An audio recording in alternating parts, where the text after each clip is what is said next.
J'ai reçu, mes chers collègues, de Madame Valérie Rabault et des membres du groupe socialiste et apparenté une motion de rejet préalable déposée en application de l'article 91 alinéa 5 de notre règlement. Motion de rejet préalable défendue par Monsieur Jérôme Lambert pour une durée qui ne peut excéder 10 minutes. Monsieur Lambert. Je n'excéderai pas, Monsieur le Président. Monsieur le Ministre, Madame la Présidente, Monsieur le rapporteur, mes chers collègues.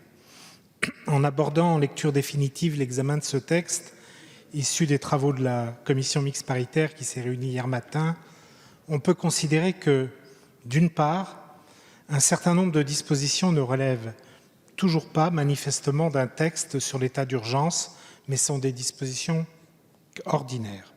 Ensuite, certaines dispositions procèdent à une extension indue du champ des ordonnances et constituent un excès de pouvoir réglementaire mettant en cause des principes fondamentaux. On peut évoquer l'indépendance de la justice dans le cadre des dispositions sur la réorientation des procédures. On peut citer la liberté d'association dans le cadre des dispositions sur les fédérations sportives ou encore des dispositions concernant le Brexit. Enfin, il est tout à fait critiquable que la validité d'un certain nombre d'ordonnances ou d'articles de loi désormais soit étendue parfois très au-delà du terme même de l'état d'urgence, avec une durée excessive. Ce texte est également source de nombreuses préoccupations dans le domaine social, où le recours à plusieurs dispositifs a été assoupli. Il s'agit du prêt de main-d'œuvre et du prêt de main-d'œuvre à but non lucratif. En quoi un assouplissement du cadre du prêt de main-d'œuvre entre entreprises se justifie-t-il? Le débat, jusqu'à présent, n'a pas permis d'éclaircir les demandes des parlementaires. Il s'agit ensuite de la possibilité désormais de passer pour le renouvellement des CDD par l'accord d'entreprise et déroger en cela à l'accord de branche, contrairement à ce que demandaient les principaux syndicats. Il s'agit enfin de la possibilité d'avoir recours, toujours par accord d'entreprise, à des salariés temporaires en dehors des conditions normales et limitations légales fixées par l'actuel Code du travail. Cela signifie qu'on va pouvoir avoir recours à des salariés temporaires pour autre chose qu'une tâche précise et temporaire et au-delà des cas limitativement énumérés dans la loi. Absence du salarié principal, passage provisoire à temps partiel, suspension du contrat de travail, etc. Il s'agit là d'une autre brèche dans le Code du travail. On flexibilise le droit du travail dans un texte fourre-tout qui n'est le vecteur ni adéquat ni opportun pour opérer ce genre de manœuvre. Que dire, du mal assurément, de la disposition introduite par le Sénat et reprise malheureusement par la CMP, malgré l'opposition des élus parlementaires de gauche, disposition qui exclut des milliers de travailleurs œuvrant dans les domaines du spectacle, du tourisme, de l'événementiel, des mesures de chômage réservées aux seuls intermittents, alors qu'ils se trouvent exactement dans la même situation de non-emploi durant cette période et sans doute pour encore un moment. L'introduction au dernier moment de la CMP d'une demande de rapport au gouvernement sur cette question ne réglera pas la situation. Ce n'est pas d'un rapport dont ont besoin ces travailleurs, mais de réelles mesures d'accompagnement social de leur situation.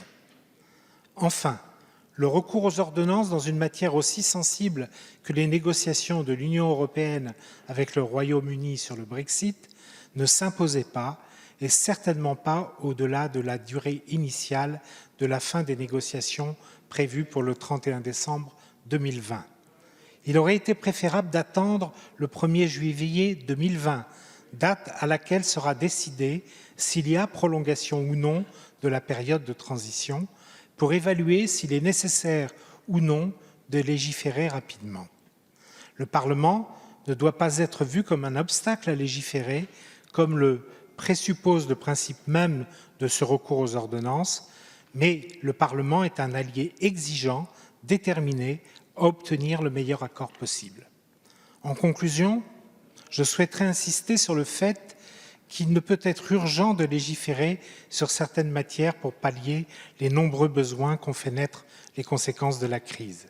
L'état d'urgence ne doit pas aboutir, comme c'est le cas avec ce projet de loi, à un assouplissement et une flexibilisation du droit du travail dans les domaines que j'ai cités précédemment. L'urgence ne doit pas préfigurer la banalisation de l'exception. Les mesures exceptionnelles, on sait quand cela commence, on ne sait jamais vraiment quand cela finit.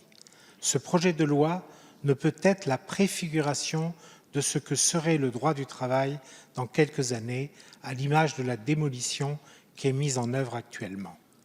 C'est la raison pour laquelle je vous invite à la plus grande vigilance sur les mesures que nous allons examiner. Quant au groupe socialiste et apparenté, il votera résolument contre. Contre l'extension de l'expérimentation des cours pénales, alors même qu'aucune évaluation ne peut encore être tirée des expérimentations ayant lieu dans une dizaine de ressorts. Contre des mesures qui auraient dû, du fait de leur complexité, faire l'objet d'un examen au fond dans le cadre de projets de loi ordinaires, plutôt que d'être empilées dans un texte fourre-tout qui laisse la part belle aux futures interprétations gouvernementales. Ce projet de loi, du fait de sa complexité, à vouloir aborder des dizaines de sujets différents, préfigure des risques pour notre future législation. Ce n'est pas une fois de plus, dans cette législature, une bonne façon pour la majorité de faire la loi et nous nous y opposons. Et pour cela, nous vous proposons, mes chers collègues, en conséquence, de voter en faveur de cette motion de rejet préalable. Merci. Merci à vous, Monsieur Lambert. Vous êtes en effet très en deçà du timing des 10 minutes.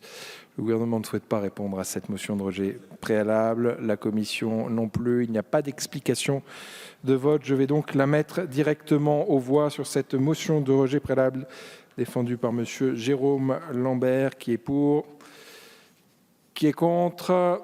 Elle n'est pas adoptée.